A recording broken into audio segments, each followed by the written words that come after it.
Hi guys, this interview with Kevin Hollinrake on Sky News reminds me of another some years ago on the same channel with Therese Coffey. When presented with a shocking piece of news, the response is to talk up what the Tories have done and ignore how their policies are literally killing people. Until recently, a lot of the news surrounding the health service has been presented in a pretty abstract way. Now Tory cuts and ideology are resulting in 250 people dying every week due to longer and longer waiting lists. The Tory Minister's response? We're improving things, but let me blame the public and, of course, doctors and nurses.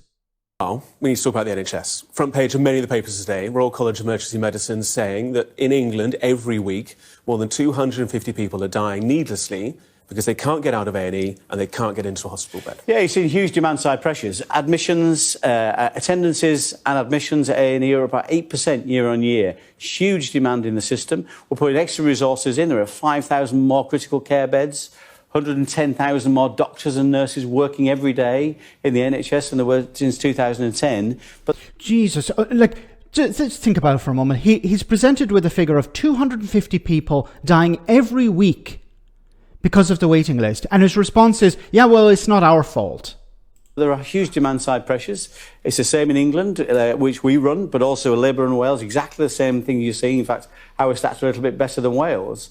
And now he's trying to make political points here. Ours is actually better than Wales. It's not easy to get on top of because of the demand side. But that is scant crumb of comfort for somebody whose family are now mourning the loss of someone who needlessly died. Of course, that's why we need to put more resources in the NHS, which is what we're doing. £168 billion a year, 13% real terms increase, after inflation increase over the last 5 years. We're putting the extra resources in, but there are huge demand-side pressures.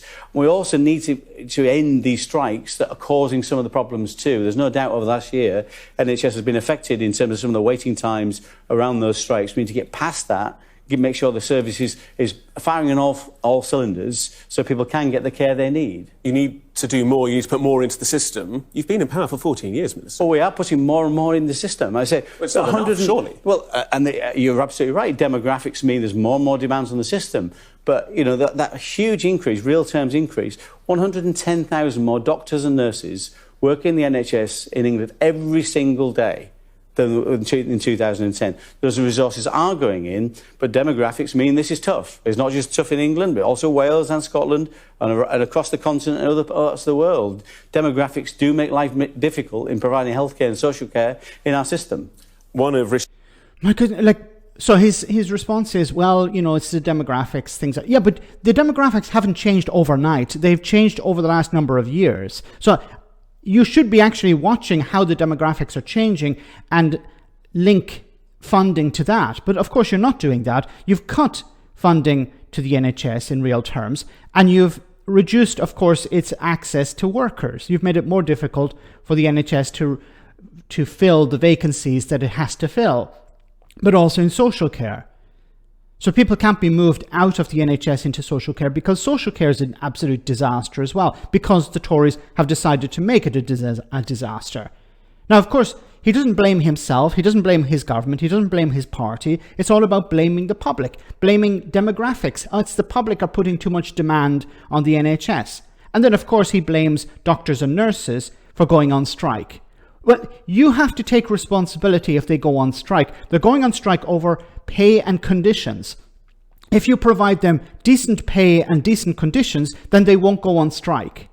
This is the sort of get out of jail clause that the Tories use. They blame the NHS waiting list on the strike, when in reality the waiting list is much higher even when they're not on strike.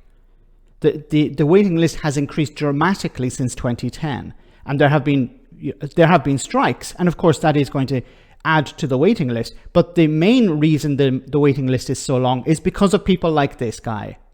They are the ones in charge. But even if there are strikes, they have to take responsibility for that, because the strikes, as I said, are down to pay and conditions which the Tories are in control of. Now, he also ignores the suffering. As I pointed out, 250 people dying every week, and his response is, we're doing a great job. We've increased the number of doctors and nurses. Obviously, you haven't increased it enough, if you haven't increased it at all. Just talk big numbers as well. And they also do this, and it's really frustrating because what they do is they roll out, we'll spend 100 million here or 100 billion there or whatever. This is, of course, to distract the public because the public are distracted by huge numbers. Oh, look, we're investing this amount of money. Is it enough? Of course it's not enough. If it was enough, then you wouldn't have 250 people dying per week. It's always about offloading responsibility onto someone else, be it the public, doctors and nurses, or people on strike, and just talk big numbers and not actually deliver. There's a huge amount of money going into the private sector. This is a problem that needs to be resolved.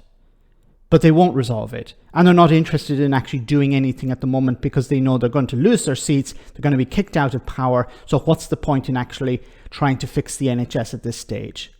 Complete and utter indifference to the suffering of ordinary people. Let me know in the comment section, guys, what you think. As always, your comments are greatly appreciated. Thanks a lot.